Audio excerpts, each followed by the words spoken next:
Inspector साहब आइए सब देखिए। इंस्पेक्टर साहब, इस औरत ने अपने पति को मार डाला।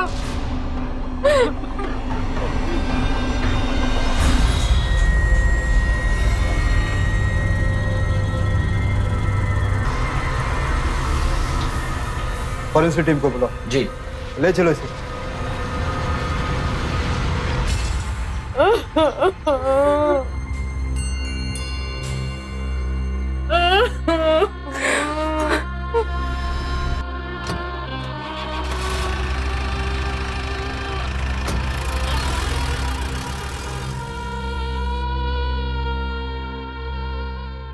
एक पत्नी पर इल्जाम लगाया जा रहा था कि उसने अपने पति की हत्या की, लेकिन इतना गंभीर आरोप सुनने के बाद वो महिला बिल्कुल खामोश थी।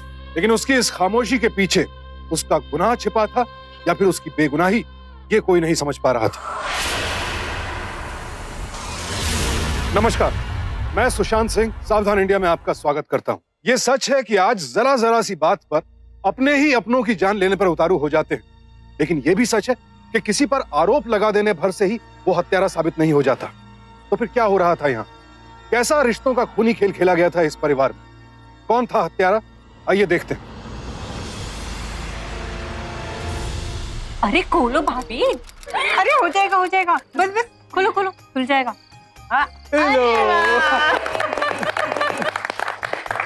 चलो भाई, अब आपका नंबर। ओके।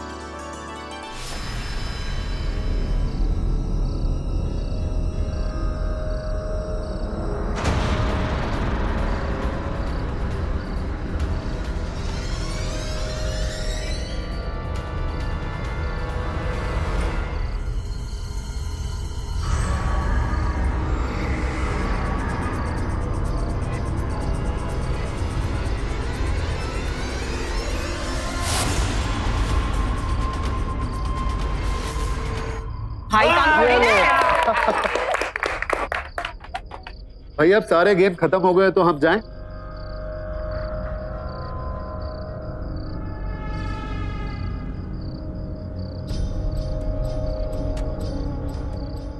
अब चलो चलो, अब सारी गेम खत्म हो चुकी है। दुल्हन को उसके कमरे में छोड़ दो। हाँ। माफ कर दिया आज भैया।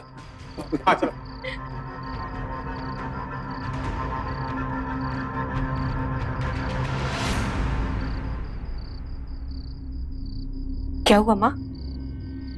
ये देख क्या हुआ है हमारे साथ। निशा के घर वालों ने धोखा किया है। धोखा?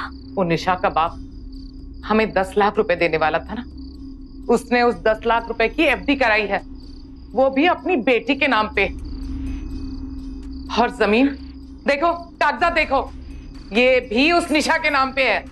धोखा दिया है उसके घर वालों ने हमें। सब कुछ अपनी बिटिया के नाम पे करा दिया। तुमने तो कहा था जो कुछ भी हमने कहा है वो सब कुछ दे दिया उन्होंने। अब जाके तुमने फेरे होने दिए थे, तो ये सब क्या है? और वो सीखा के बाप ने मुझे बोला कि इतना कैश ले जाना रिस्की होगा तो एफडी करा देता हूँ। तो मैंने बोला ठीक है कर दो। मुझे भी ऐसा लगा कि संजय के नाम पे होगी एफडी। अच्छी तरह से जानती हूँ कि गलती उनकी नहीं तुम्हारी होगी। पड़े होंगे पी के कहीं टुल।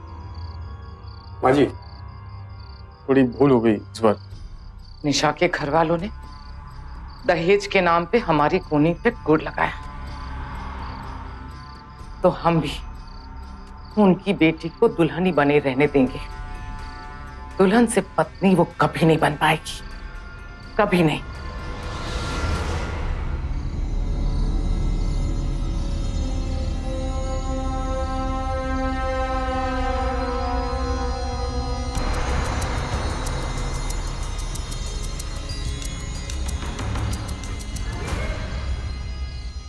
क्या हुआ भाभी? भाई नहीं आया अभी तक? लगता है सता रहे हैं आपको। दीदी वो अपने दोस्तों को बाहर तक छोड़ने गए। ये तो बहुत अच्छा है। वैसे माँ बुला रही है तुम्हें।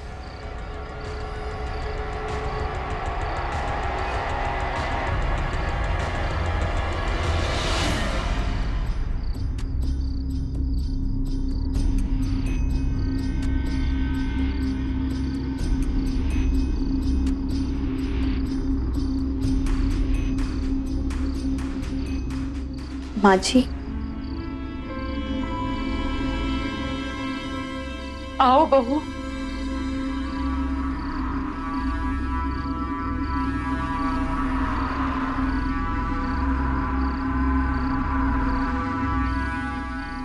जी माँ जी, आपने मुझे बुलाया?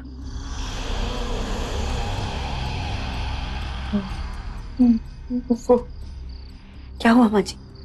मुझसे बहुत बड़ी गलती हो गई। मुझे तेरी और संजय की शादी नहीं करवानी चाहिए थी। ये आप क्या कह रही हैं माँ जी? बेटा, हमने ये शादी अपने कुल गुरु के आज्ञा के बिना करवाई थी। अभी अभी फोन पे उनसे बात हुई। वो कह रहे कि ये शादी सही मुहूर्त में नहीं हुई है।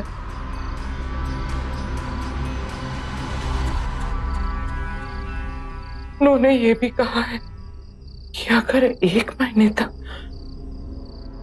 तुम्हारे और संजय के बीच में कोई भी संबंध हुआ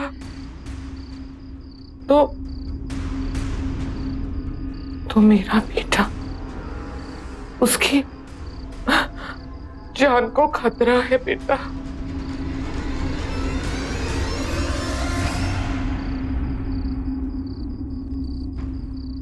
मैं जानती हूँ बहू, ऐसी दकियानूसी बातों पे तुझे विश्वास नहीं होगा, पर बेटा, हमारे गुरुजी ने आज तक जो कुछ भी कहा है ना, हमेशा सही हुआ है। मैं तेरे से विनती करती हूँ बेटा, मेरे बेटे को बचा लो। एक माँ के लिए तुम ऐसा कर सकती हो ना, अपने सुहाग के लिए। माँ जी, आप हाथ मत जोड़िए। मैं संजय से बात करूंगी। नहीं नहीं नहीं नहीं नहीं, संजय से बात मत करना बेटा। उसे इन सारी बातों पे विश्वास नहीं है। बोलो ना बेटा, अपने पति की लंबी आयु के लिए ये बलिदान दोगे ना तुम? ठीक है माँ जी, आप फिक्र मत करिए। आप जैसा चाहती हैं वैसा ही होगा। खुश रहे बेटा, सदा सुहागिन रहे।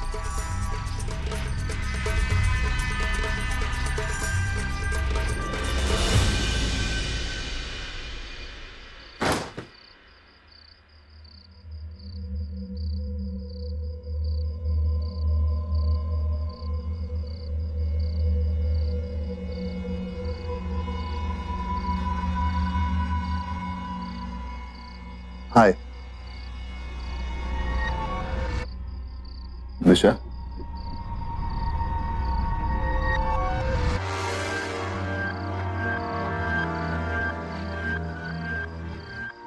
तुम्हें पता है, जब मैंने तुम्हें पहली बार देखा था ना, मुझे तो तुम्हें देखते ही प्यार हो गया था। संजय जी, प्लीज।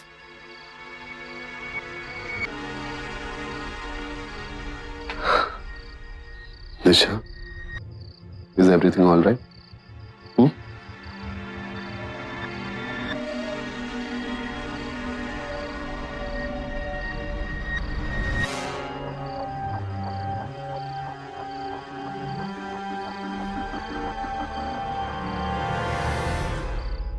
कि अगर 1 महीने तक तुम्हारे और संजय के बीच में कोई भी संबंध हुआ तो उसकी जान को खतरा है बेटा। संजय जी प्लीज, मैं नहीं कर सकती हूँ आपके साथ ये सब। What is wrong with you? कहा ना आपको, नहीं कर सकती मैं आपके साथ ये सब।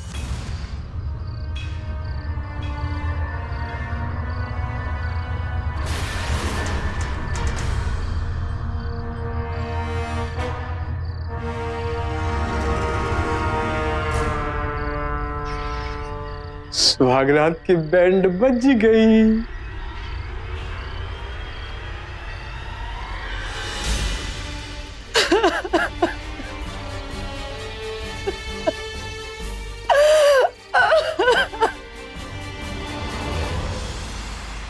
मेरी एक बात समझ में नहीं आ रही है मम्मी जी कि 1 महीने में एफडी और जमीन ये आप अपने नाम कैसे करवाएंगी? 1 महीना नहीं, 1 हफ्ता। मैं उस निशा को ऐसा घुमाऊंगी कि उसके बाप ने उसके नाम पे जो कुछ भी रखा है ना, वो 1 ही हफ्ते में मेरे नाम कर देगी। अच्छा? बस किसी तरह से उसके बाप तक ये बात पहुंच जाए कि उसकी लाडली बेटी दुल्हन तो बन गई, पर बेचारी पत्नी नहीं बन पाई। अच्छा, ये बात संजय तक नहीं पहुंचनी चाहिए। मेरा बेटा अपने बाप की तरह उसूल वाला है। अरे उसूल वाले तो हम में है मम्मी जी, पर उसके उसूल अलग है, हमारे अलग है। हाँ बिल्कुल चिंता मत कीजिए।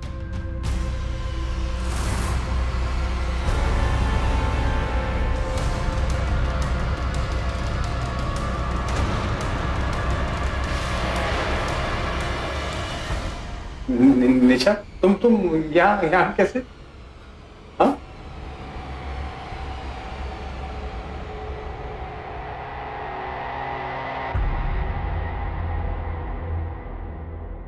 वाह मम्मी जी, तो आपकी आस्था अपने गुरुजी के लिए नहीं, दहेज के लिए। चलो अच्छा है, तुझे सारी सच्चाई पता चल गई। अब एक बात अच्छी तरह से समझ ले, अगर तुझे इस घर में रहना है ना और अपनी शादी को बचाना है, तो तेरे बाप ने जो कुछ भी तेरे नाम पे किया है वो सब कुछ तू मेरे नाम पे कर। समझ गई?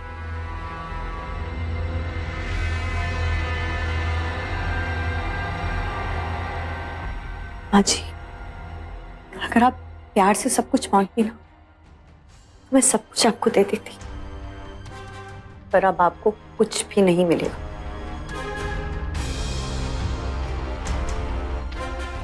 मैं भी देखती हूँ आखिर कब तक आप एक पत्नी को अपने पति से अलग रख पाती।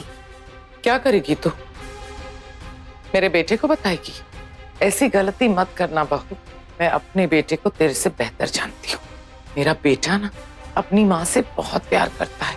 वो अपनी माँ के खिलाफ एक शब्द भी नहीं सुनेगा। समझ गई? मैं भी देखती हूँ माँ जी, आखिर कब तक वो आपकी असलियत से अनजान रहेंगे।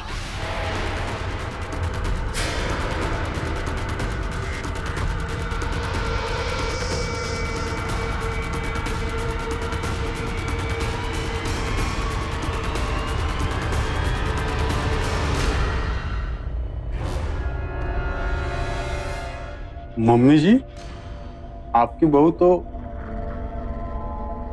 एक ही दिन में आपकी सास बन गई। अपने ही बेटे और बहू की जिंदगी के साथ खिलवाड़ कर रही थी दामिनी, सिर्फ दहेज के लिए। दहेज न सिर्फ एक कानूनी अपराध है, बल्कि हमारे समाज के लिए भी एक बहुत बड़ा कलंक है। और ऐसी सोच रखने वाले लोगों की हम कड़े शब्दों में निंदा करते हैं। एक माँ, एक सास दहेज के लिए हर संभव साजिश रच रही थी। उसका बेटा दहेज प्रथा का विरोधी था, लेकिन दामिनी के लालच ने बेटे की आवाज को भी दबा दिया। आखिर दामिनी की ये दौलत की हवस उसके परिवार को कहां लेकर जाएगी? हेलो, हाँ माँ, मैं बोल रही हूँ। अरे मेरा बच्चा, कब से तेरे फोन का वेट कर रही हूँ। कैसी है तू? मैं बिल्कुल ठीक हूँ, बल्कि मैं तो बहुत खुश हूँ। सब लोग यहाँ पर मेरा बहुत ख्याल रखते हैं। तेरी आवाज से तू खुश नजर नहीं आ रही। नहीं माँ, ऐसी कोई बात नहीं। माँ, मैं आपको बाद में कॉल करती हूँ। अरे सुन तो सही। जी सुनिए, ये एफडी और प्रॉपर्टीज पापा ने मेरे नाम पे की। आप कल मुझे बैंक और कोर्ट ले चली, हम सब कुछ पाजी के नाम पर कर देंगे। निशा, तुम इतना अजीब बिहेव क्यों कर रही? इन सब की वजह आपकी माँ है। वही चाहती है कि मैं सब कुछ उनके नाम पर कर दूं। देखो निशा, तुम्हें जो कुछ कहना है मेरे बारे में कह सकती हो, लेकिन अगर मेरी माँ के बारे में कुछ भी कहा ना, तो मैं ये बर्दाश्त नहीं करूंगा।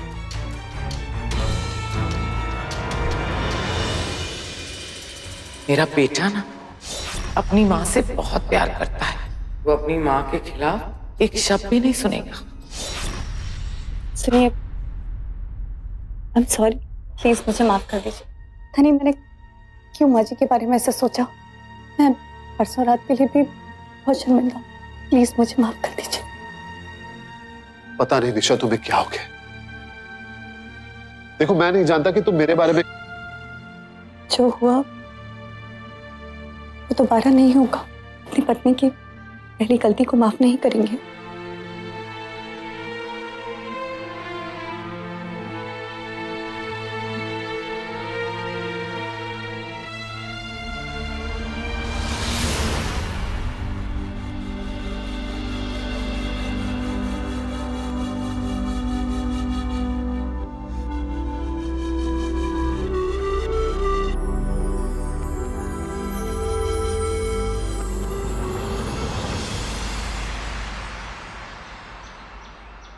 गुड मॉर्निंग मम्मी जी।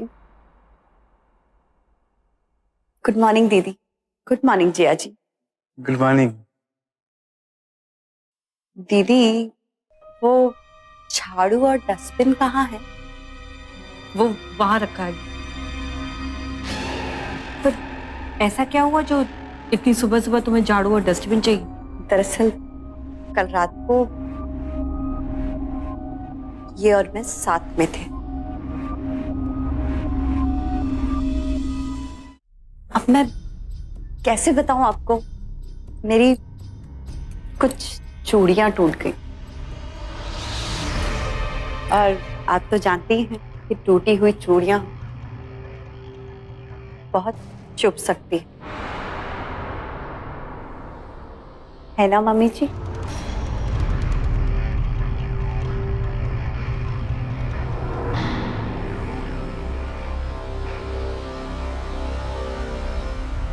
मम्मी जी, चूड़ी टूटने के बहाने बता के वो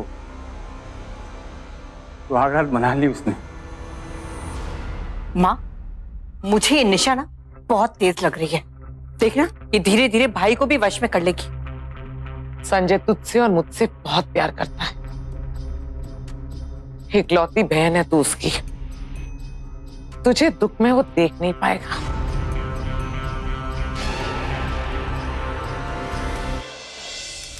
आपके दोस्त बहुत अच्छे हैं। पहली मुलाकात में उनकी बीवी से मेरी कितनी अच्छी दोस्ती हो गई। मम्मी जी क्या आगे आगे शुरू हो जाओ। चलो चलो। हम ऐसा करते हैं कि अगले शनिवार को उन्हें अपने घर पे डिनर पे बुला तो लेते हैं। मैं क्या करूं? हाँ? मैंने जो बोल दिया वो पत्थर की लगी है। माँ देख लो कैसे बोल रहे हैं। ऐसे कोई बात करता है कि अपनी पत्नी से? तुमने जो मेरे साथ धोखा किया उसका क्या करूं मैं उसका? ये सब क्या हो रहा है? कैसा धोखा दिया है मेरी बहन ने? देखो ना बेटा, दामाद जी कह रहे हैं कि जब तक हम इन्हें दहेज के 10 लाख रुपए नहीं देंगे तब तक ये शिखा को घर नहीं ले जाएंगे। दहेज 10 लाख रुपए? जीजा जी आपकी शादी को 1 साल हो चुका है और बिन मांगे ही हम आपको इतना कुछ दे चुके हैं, तो फिर से ये दहेज की बात कहां से निकल के आ गई? अरे मैं तो एक शरीफ आदमी हूँ जो 1 साल से चुप हूँ, लेकिन शिखा ने खुद मुझसे कहा था कि तुम्हारी शादी में जो दहेज मिलेगा उसमें से तुम खुद 10 लाख अलग से हमें दोगे। और सुनो, अगर तुम चाहते हो कि मैं शिखा को अपने साथ रखूं तो पैसों के साथ ही उसे मेरे घर भेजना, वरना समझ जाओ। अरे अरे सुनिए तो मिल जाएगा। दामाद जी भाई दे देंगे आपको पूरे 10 लाख देने का। संजय तुमसे बहुत प्यार करता है, दे देगा 10 लाख रुपए। हाँ, रोना बंद कर दे बेटा, रोना बंद कर।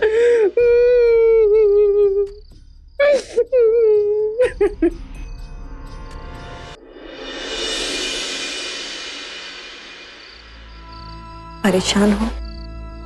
देखिए पापा ने मेरे नाम पे जो एफडी की है, कल हम बैंक चलकर उसके पैसे ले आते। आप वो पैसे शिखा को दे दीजिएगा। उन पैसों पर तुम्हारा हक है और मुझ पर आपका हक है। जो कुछ भी मेरा है वो सिर्फ मेरा नहीं, आपका भी है। नहीं निशा, वो पैसे मैं, प्लीज मेरी बात मान लीजिए।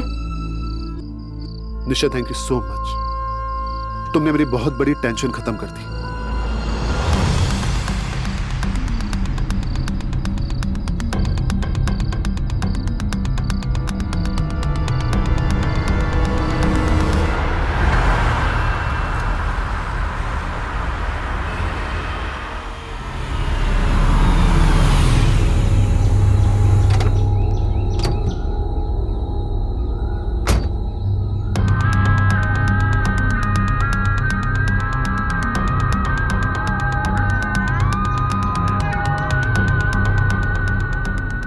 पैसे लेके आ रहे हो लोग।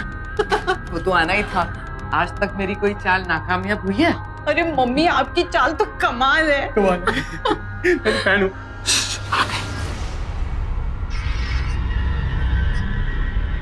जीजा जी ये लीजिए पूरे 10 लाख। पैसे गिनने की क्या जरूरत है? फिर भी तुम बोल रही हो तो गिन ही लेता हूँ, कोई बात नहीं। और क्या गिनता हूँ? आप इस पे साइन कर दीजिए। क्या लिखा है इन कागजों में? इस पर यह लिखा है कि ये 10 लाख रुपए लेने के बाद तुम शिखा को दहेज के लिए कभी तंग नहीं करोगे। हाँ?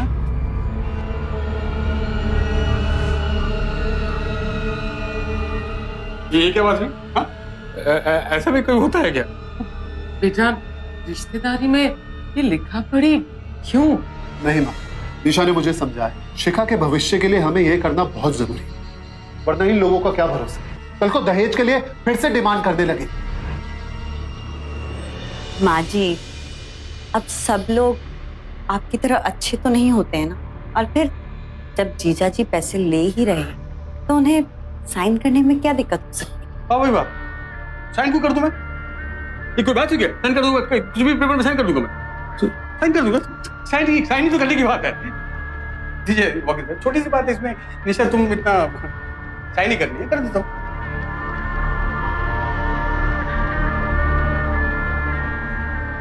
जी आप आ जाइए। ये लीजिए।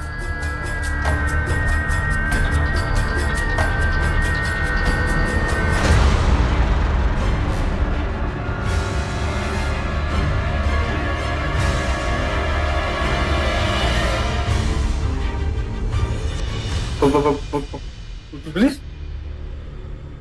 इंस्पेक्टर साहब ये वो दहेज के पैसे हैं जो इन्होंने हमसे लिए।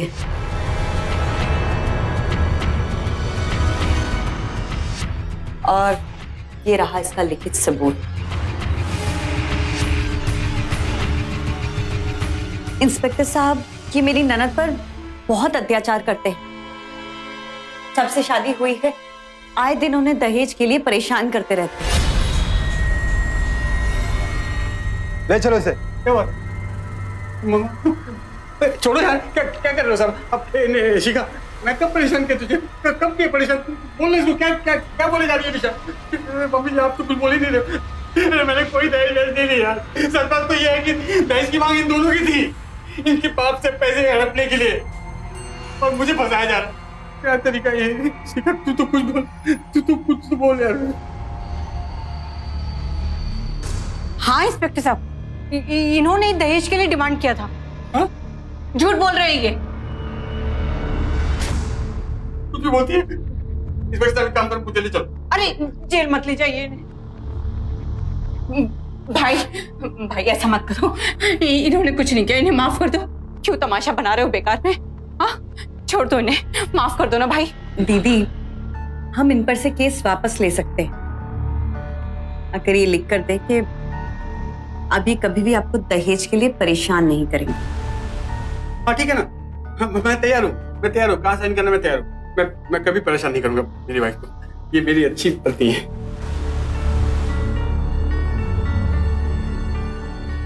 इंस्पेक्टर साहब आप प्लीज इन्हें छोड़ दीजिए। ओके मैं जा रहा हूँ, लेकिन आज के बाद अगर तेरी बीवी पर थोड़ी भी खरोच आई तो मैं जिंदगी भर जेल में सड़ा दूंगा, समझा? चलो।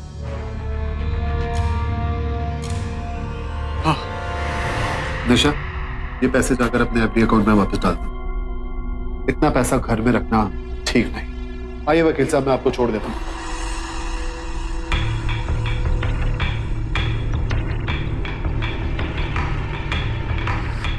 एक अंग्रेजी वेबसाइट के आंकड़ों के अनुसार सन 2001 से 2012 के बीच हमारे देश में कुल 91,202 बहुओं को दहेज के लिए मार डाला गया। दहेज प्रथा को खत्म करने के लिए कई कड़े कानून भी बनाए गए, लेकिन अफसोस ये कुरीति आज भी हमारे समाज की कड़वी सच्चाई बनी हुई है। अब यहाँ निशा की जिंदगी पर खतरा मंडरा रहा था। उसकी सास दामिनी हर तरह से उसके जीवन में जहर घोलने की कोशिश कर रही थी। क्या होगा आगे?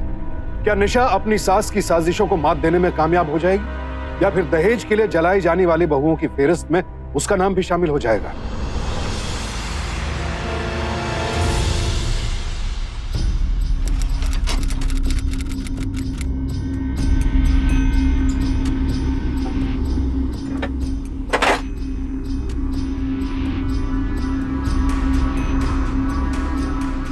बहू अपनी पूज्य सास के लिए एक कप चाय बनाते।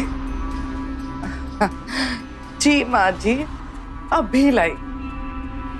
फिर मेरी प्यारी बहू आएगी, लाइटर उठाएगी, गैस को जलाएगी और भम।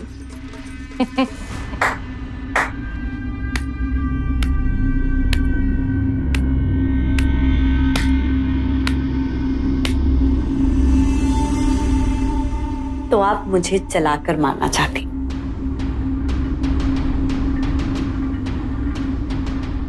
वो क्या है ना माँ जी के ये सब बहुओं को जलाकर मारने के तरीके ना बहुत पुराने हो चुके हैं, आपके जमाने के। इस हद तक गिर गई कि मुझे जलाकर मारना चाहती हैं। अब मुझे संजय को सब कुछ बताना पड़ेगा। तू मेरे बेटे को मेरे खिलाफ भड़काएगी? फोन करेगी उसे? मैं बता के रहूंगी उनसे आपके बारे में। तेरी बातों पे भरोसा ही नहीं करेगा। फोन छोड़िए छोड़िए मुझे।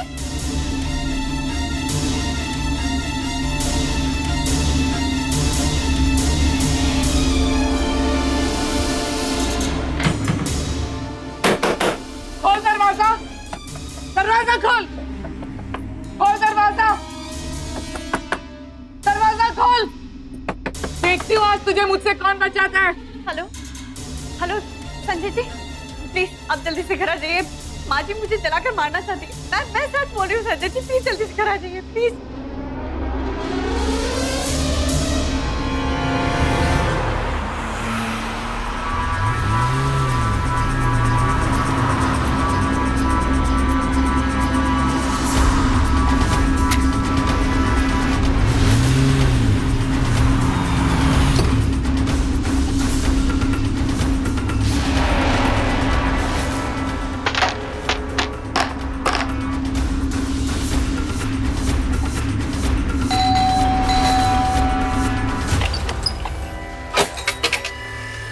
क्या हुआ बा?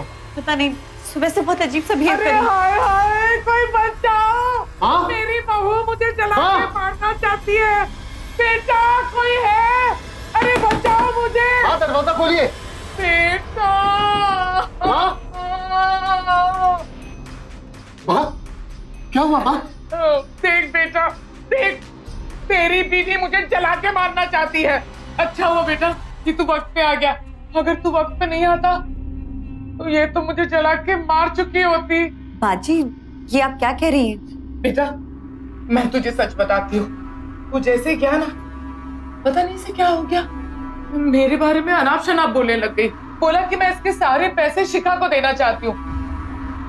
फिर इसने मुझसे कहा कि देखिएगा मैं आपको इस घर से कैसे निकालती हूँ। फिर बेटा तुझे फोन कर दिया और कहा कि मैं इसे जला के मारना चाहती हूँ। माँ जी, मैंने ऐसा कुछ भी नहीं कहा। हाँ माँ, निशा बिल्कुल सही कह रही है। निशा का फोन जरूर आया था, लेकिन इसने ऐसा कुछ नहीं कहा।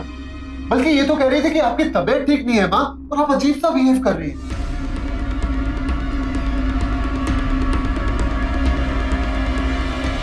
देखती हूँ आज तुझे मुझसे कौन बचाता है। हेलो संजय जी, आप जल्दी से घर पे आ जाइए। माँ जी मुझे जलाकर मारना चाहती है। मैं सच बोल रही हूँ संजय जी, प्लीज जल्दी से घर आ जाइए प्लीज।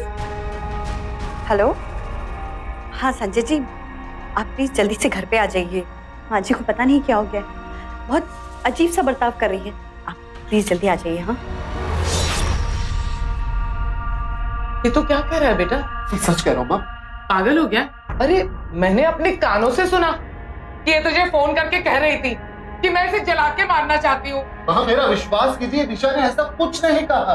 तो क्या मैं पागल हो गई हूँ? माँ जी, मुझे लगता है कि माँ जी की दिमागी हालत ठीक नहीं। हमें जल्दी से इन्हें किसी अच्छे दिमागी डॉक्टर को दिखाना चाहिए। दिमागी डॉक्टर को दिखाना चाहिए? तुझे दिखाना चाहिए। मैं पागल नहीं हूँ, पागल तू है। सुना तूने?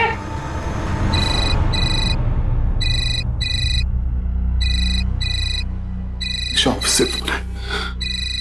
मैं इन्हें बोल देता हूँ कि आज मैं ऑफिस नहीं आ पाऊंगा। हाँ, और डॉक्टर से अपॉइंटमेंट भी ले लेता हूँ। शाम को डॉक्टर के पास चलते हैं।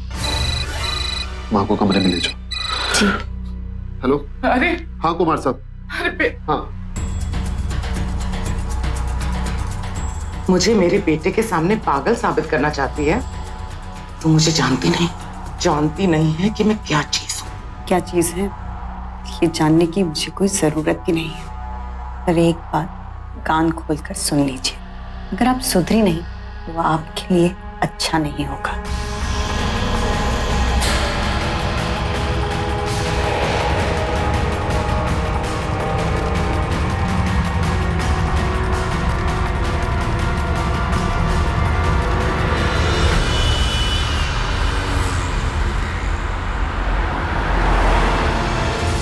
निशा प्लीज जल्दी कर दो, मैं ऑफिस के लिए लेट हो रहा हूँ यार। ये लीजिए। देखो आज ऑफिस जाने का बिल्कुल मन नहीं है, लेकिन एक बहुत इंपॉर्टेंट मीटिंग है, इसलिए जाना पड़ेगा। निशा तुम माँ का ख्याल रखोगी? आप चिंता मत कीजिए, मैं माँ जी का ख्याल बहुत अच्छे से रखूंगी। That's very good. और देखो कुछ भी ऐसा काम मत करना जिससे माँ को गुस्सा है। और शाम को हम माँ को दिमाग के डॉक्टर के पास लेके चलेंगे। हाँ तुम चिंता मत करो, सब ठीक हो जाएगा।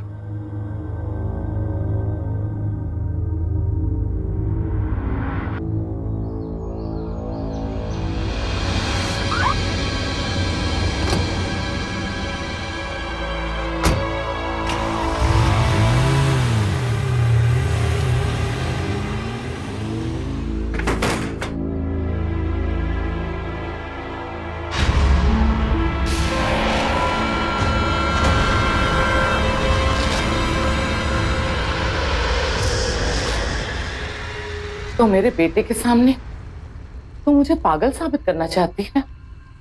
ये आइडिया तूने मुझे ही दिया। अच्छा है, अब इस पागलपन में मैं तेरा खून भी कर सकती हूँ।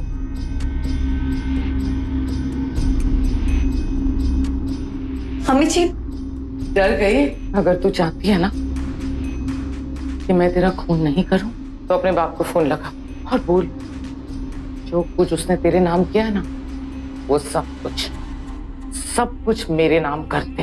फोन लगाती है मम्मी जी प्लीज। लगाती हूँ।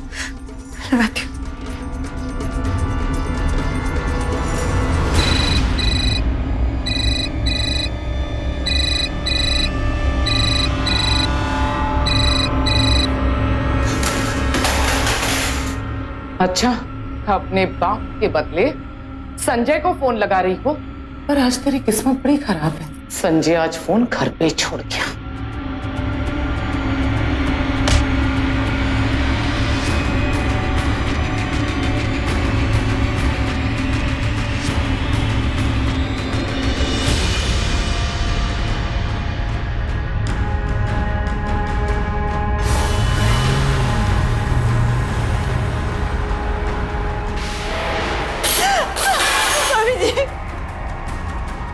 आज तो तू गई, घर में कोई भी नहीं है।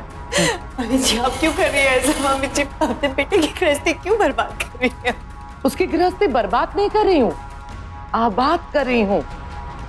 बर्बाद तो मैं तुझे करूंगी।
Police station.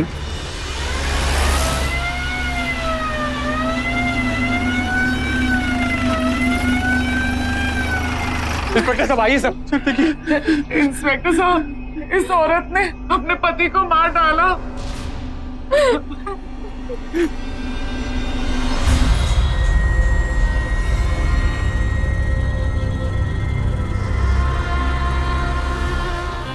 फॉरेंसिक टीम को बुलाओ, ले चलो इसे।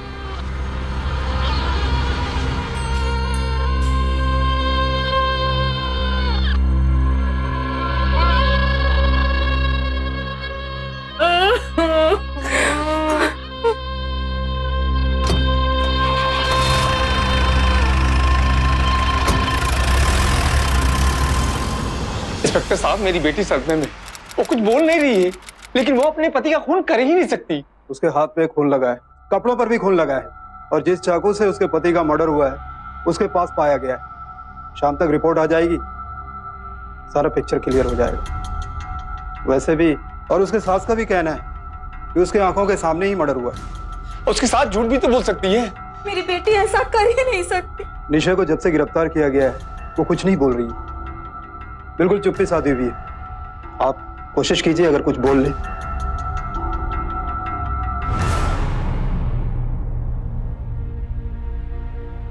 कैसे हो गया बेटा ये सब?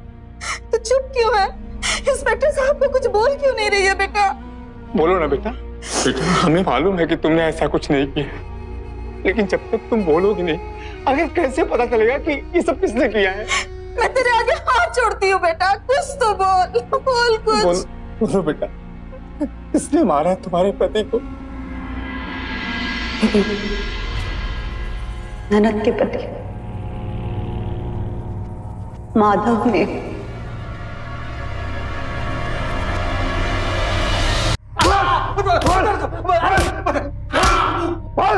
लेकिन इंस्पेक्टर साहब, ये संजय को क्यों मारेंगे? क्योंकि इन महाशय का निशा के साथ अफेयर चल रहा था, जो कि निशा ने कबूल किया है। संजय का मर्डर इसी ने किया। बिल्कुल गलत बात सर। अरे निशा, निशा क्या क्या बकी जा रही? तू क्या बोली? तू इंस्पेक्टर साहब को क्या? तू बोल, सच बोल, क्या है? माधव, कबूल कर लो। हा? देखो, खुद कबूल करोगे तो फांसी से बच जाओगे, बस उम्र कैद होगी। और अगर नहीं कबूल किया तो फांसी पक्की है। मैं मरना नहीं चाहती, इसलिए मैंने सब मान लिया। तुम भी मान लो। देखो देखो, सब मैं आपको बताता हूँ सब कुछ। ना मैंने संजय को मारा सब, ना निशा ने मारा सब संजय को। चल में सब संजय का जो खून है ना सब, उसकी मां ने किया उसको। पागल हो गए हो क्या? अरे पागल तो मैं था पहले, अभी ठीक हो गया हूं मैं। ये सीखा इंस्पेक्टर साहब को सब कुछ बता दे। ये इस पैसे की लालच में अपने बेटे को मार दिया, तुझे क्या छोड़ेगी वो? तुझे ही मार देगी। बोल बोल बोल बोल, अरे बोल ना। हाँ इंस्पेक्टर साहब, संजय को मां नहीं मारा है। इन्होंने संजय को मार के हमें फोन किया था और कहा था कि निशा को फंसाना है, और उसके बाद ही हमने आप लोगों को बुलाया। शिखा ने अभी जो कुछ भी कहा वही सच है। मैंने भी झूठ बोल के माधव का नाम लिया ताकि सच सामने आ सके। ए, पकड़।